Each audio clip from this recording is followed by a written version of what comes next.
We are back on Taking Care of Business on Koerner Radio, News Talk 1180, 1230 KGEO, 1410 KERI, and now in Albuquerque, New Mexico at 1000 KKIM. Our guest for the hour, Orlean Koehle, the president of Eagle Forum of California and the founder and director of Californians United Against Common Core.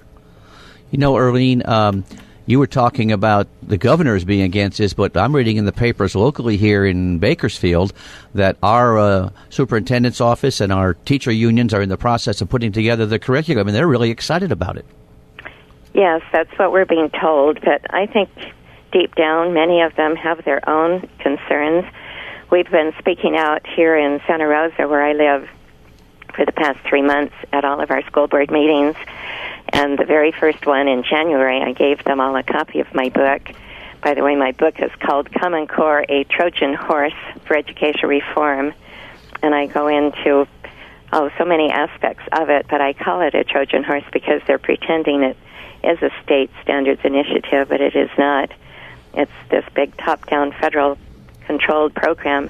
But we've been speaking out for 3 months, and at the last school board meeting, after this amazing presentation that was given by about 20 teachers, how excited they were about Common Core, and then I spoke and said just the opposite.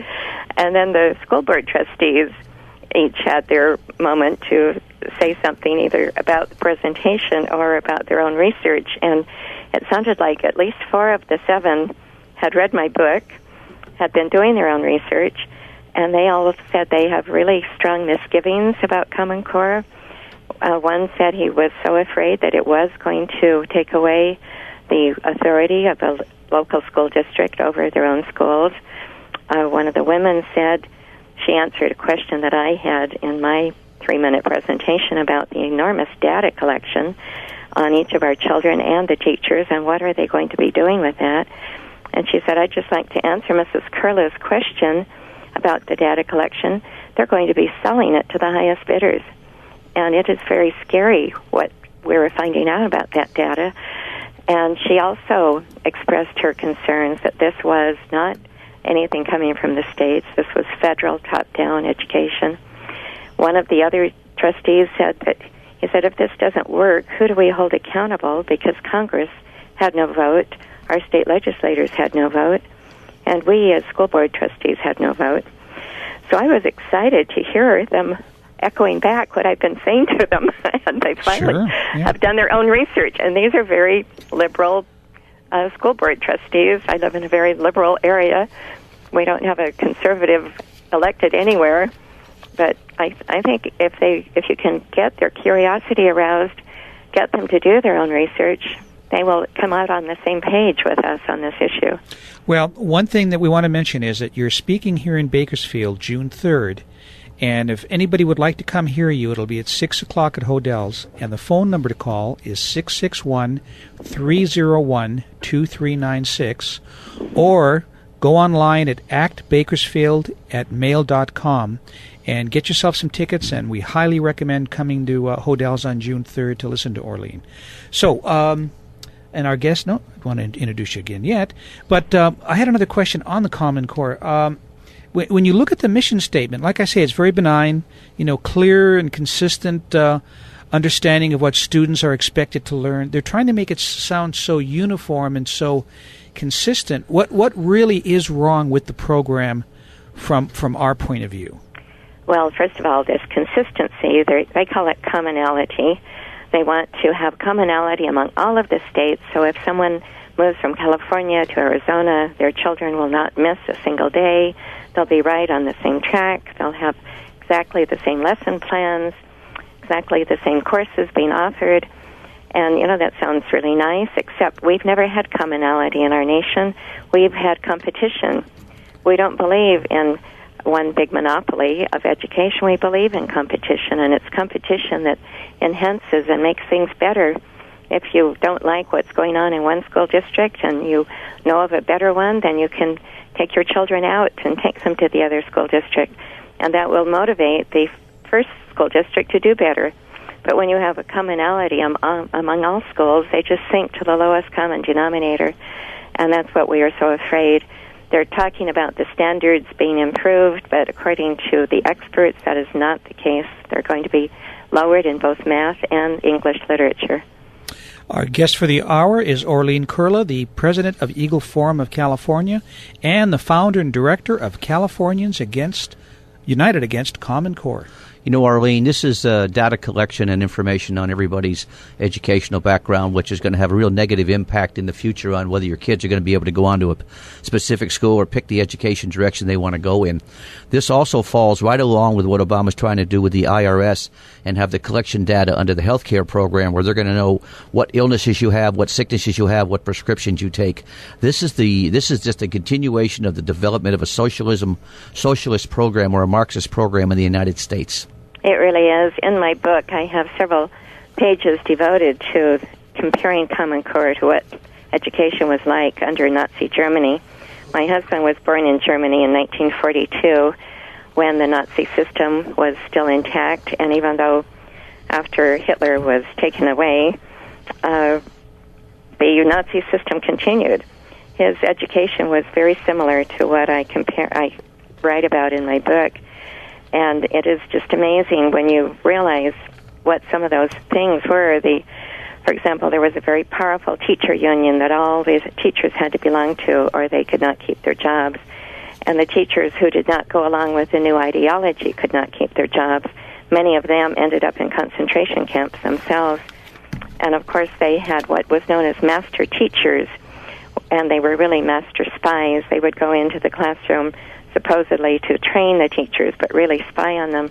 Obama has announced that he's going to have 10,000 master teachers. They will receive their salaries from their local school districts, but they will also receive an additional 20,000 from the federal government. Those master teachers are already in place. I was speaking in Claremont, California, close to Ontario, and one of the teachers in the audience came up to me afterwards and told me she's just experienced a master teacher in her classroom for the past week, where this teacher would be constantly taking notes on everything she did.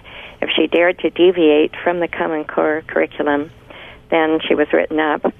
So these are, I think, definitely going to be master spies.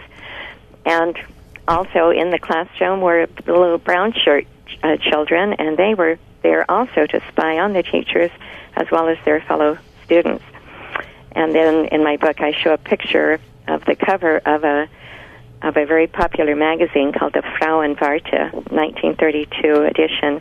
It shows a blonde-haired, blue-eyed little Aryan boy smiling, dressed in his brown shirt uniform.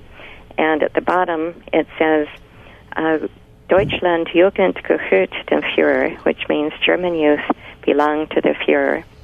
And that's exactly what they believed. Parens patria is Latin for the children belong to the state, or the fatherland is the father of the entire nation. Everyone belongs to the state.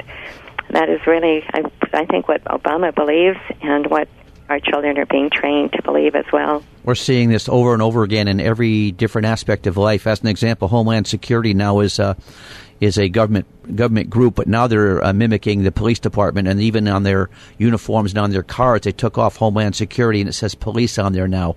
It's a government police force, which is really dangerous. Going on a little further, some of the problems that we saw in implementation of Common Core is that Obama pushed this through without even a vote from Congress, and no state legislators had a say, and the people haven't had any say. This is an example of socialism at its highest level. That is very true. Obama already had the stimulus money, $4.35 billion, that he was able to use to entice the governors. So he didn't have to go to Congress and say, I need you to pass a new education program, and I need the money for it. He already had the money, and he had a carte blanche because they haven't had a budget for 3 years. So he just went to the governors and told them, I know you're strapped for money. If you will apply for this grant, you might have the opportunity to win this money. And, of course, the governors thought this was kind of a badge of honor, a competition. If they did really well on, they would be able to win this grant money. And 46 silly governors fell for it.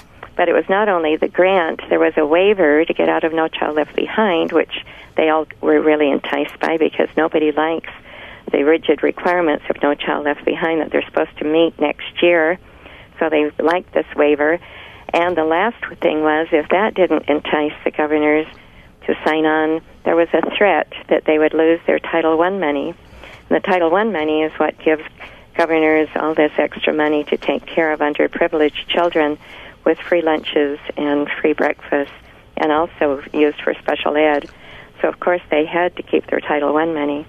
So it's not a bribe, it's a grant. But if you don't accept the grant, then we're going to take away what we give you.